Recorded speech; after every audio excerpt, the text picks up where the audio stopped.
حضرت عبداللہ بن مبارک رحمہ اللہ تعالی جو اس امت کے بہت بڑے محدث ہیں، اس امت کے بہت بڑے محدث بھی ہیں، صاحب علم بھی ہیں، حضرت امام بخاری رحمہ اللہ تعالیٰ کے اساتذہ میں سے ہیں۔ عبداللہ بن مبارک رحمہ اللہ تعالیٰ نے عجیب واقعہ لکھا ہے۔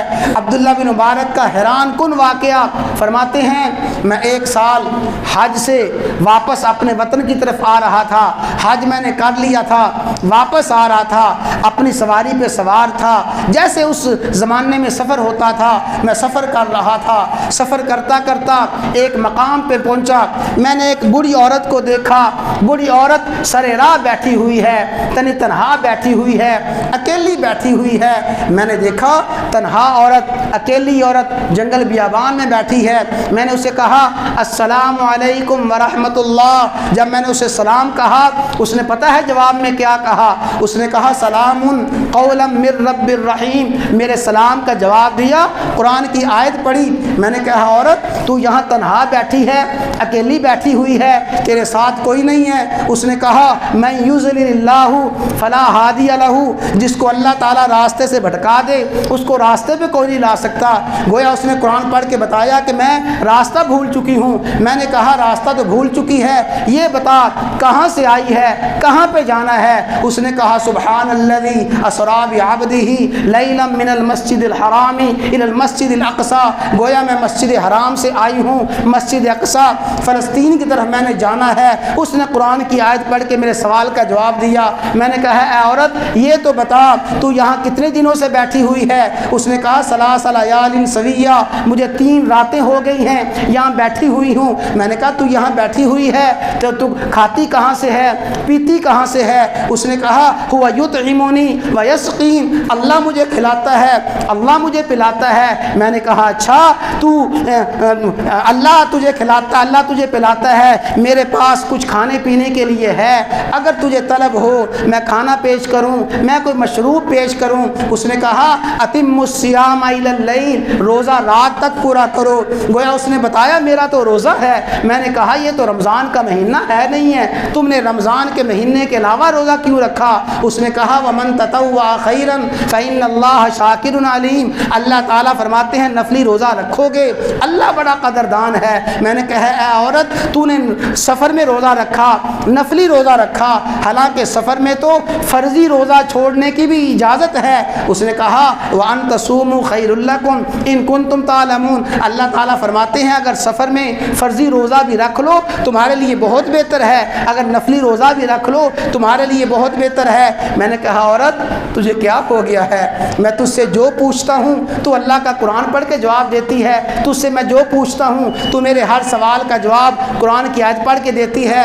اس نے کہا ما یلفظ من قول الا لدیہ رقیب عتید، لوگوں جو لفظ بولتے ہو دائیں بائیں فرشتے تیار بیٹھے ہیں، لکھنے کے لیے بیٹھے ہوئے ہیں۔ تو اس نے گویا اپنے اس میرے سوال کا جواب دے دیا کہ اس لیے میں کوئی الفاظ نہیں بولتی، قرآن پڑھتی ہوں۔ میں نے کہا عورت تو اگر چاہے میں تجھے تیرے قافلے تک لے جاؤں، اگر تو چاہے تیری بستی تک لے جاؤں۔ اس نے کہا وما تفعلوا من خیر یعلمہ اللہ، تم جو نیکی کرتے ہو اللہ اس نیکی کو جانتا ہے۔ میں نے کہا اچھا میں تجھے تیرے قافلے تک لے جاؤں گا۔ یہ کہہ کے میں نے سواری قریب کی اور سواری کو بٹھایا۔ جب سواری بیٹھ گئی میں نے کہا اے عورت تو سواری پہ سوار ہو جا۔ جب وہ سواری پہ سوار ہونے لگی اس نے کہا قل للمؤمنین یغضوا من ابصارہم، ایمان والو اپنی نظریں نیچی کر لو۔ میں نظریں نیچی کی، پیچھے ہٹ گیا۔ جب وہ عورت سواری پہ سوار ہونے لگی اس نے کہا سبحان الذی سخر لنا ھذا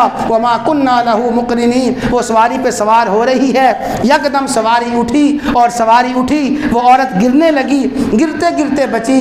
اس نے کہا ما اصابکم من مصیبت فبما کسبت ایدیکم ویعفو عن کثیر۔ میں نے کہا اچھا مجھ سے غلطی ہو گئی، میں اس کا گھٹنا باندھتا ہوں، گھٹنا باندھ دیتا ہوں، پھر تو سواری پہ بیٹھنا۔ میں نے گھٹنا جب باندھا اس نے کہا ففہمناہا سلیمان، ہم نے سلیمان کو مسئلے کا حل بتا دیا۔ وہ عورت سواری پہ بیٹھ گئی، سواری چلنے لگی۔ جب سواری چلنے لگی میں نے نکیل پکڑی اور میں تیز تیز چلنے لگا۔ جب میں تیز تیز چلنے لگا اس نے کہا وقصد فی مشیکا، اپنی رفتار میں میانہ روی اختیار کرو، تیز نہ چلو۔ میں آہستہ اور درمیانی رفتار دیوار سے چلنے لگا اور کچھ شعر گنگنانے لگا، شعر پڑھنے لگا، وجد میں آ کے شعر پڑھنے لگا۔ جب میں شعر پڑھنے لگا عورت نے فوراً کہا فقرؤوا ما تیسر من القرآن، پڑھنا ہے تو قرآن پڑھو، اشعار کیوں پڑھتے ہو؟ میں نے کہا عورت اللہ تعالیٰ نے تجھے بڑی خوبیوں سے نوازا ہے، اللہ نے تجھے بڑے ہی کمال اور بڑے ہی فضائل سے نوازا ہے۔ اس نے کہا وما یذکر الا اولو الالباب، عقل والے ہی نصیحت حاصل کرتے ہیں۔ وہ فرماتے ہیں میں سواری کی نکیل پکڑ کے چلا جا رہا ہوں اور میں بھی قرآن پڑھتا جا رہا ہوں، سامنے میں نے دیکھا ایک قافلہ آ گیا۔ میں نے کہا عورت یہ قافلہ آ گیا ہے، معلوم ہوتا ہے یہ قافلہ ہی تمہارا قافلہ ہے، بتاؤ اس قافلے میں تمہارا کون ہے؟ اس نے کہا المال والبنون زینت الحیات الدنیا، مال اولاد دنیا کی زندگی کی زینت ہیں۔ گویا اس نے بتایا میرے بچے اس قافلے میں ہیں، میری اولاد اس قافلے میں ہے۔ میں نے کہا کون ہے؟ اس نے کہا واتخذ اللہ ابراہیم خلیلا وکلم اللہ موسیٰ تکلیما یا یحییٰ خذ الکتاب بقوہ۔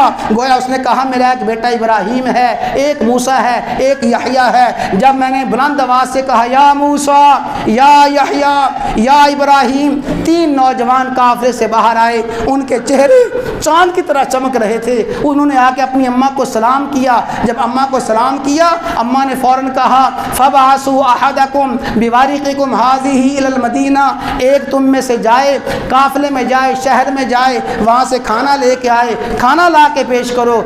بچے بھاگتے بھاگتے گئے، جا لا کے کھانا پیش کیا۔ جب میرے سامنے کھانا آیا عورت نے کہا کلوا واشربوا ہنیئا بما اسلفتم فی الایام الخالیہ، کھاؤ کھاؤ جو نیکی کی ہے تم نے اس نیکی کا صلہ ہے، یہ کھانا کھاؤ۔ جب میرے سامنے کھانا آ گیا میں نے پھر بچوں کو خطاب کر کے کہا بچوں اس وقت تک تمہارا کھانا مجھ پہ حرام ہے جب تک اپنے اماں کی کیفیت نہ بتاؤ تمہاری اماں کو کیا ہو گیا ہے۔ یہ تو قرآن کے علاوہ بولتی نہیں ہے، قرآن کے علاوہ بات نہیں کرتی، اس کی زبان پہ تو قرآن کی آیت کے علاوہ کچھ آتا ہی نہیں ہے۔ وہ کہنے لگے چچا ہم آپ کو کیا بتائیں، ہماری اماں کی یہ کیفیت ایک دن سے نہیں، ہفتے سے نہیں، مہینے سے نہیں، سال سے نہیں، 40 سال ہو گئے ہیں ہماری اماں نے قرآن کے علاوہ کبھی بات ہی نہیں کی۔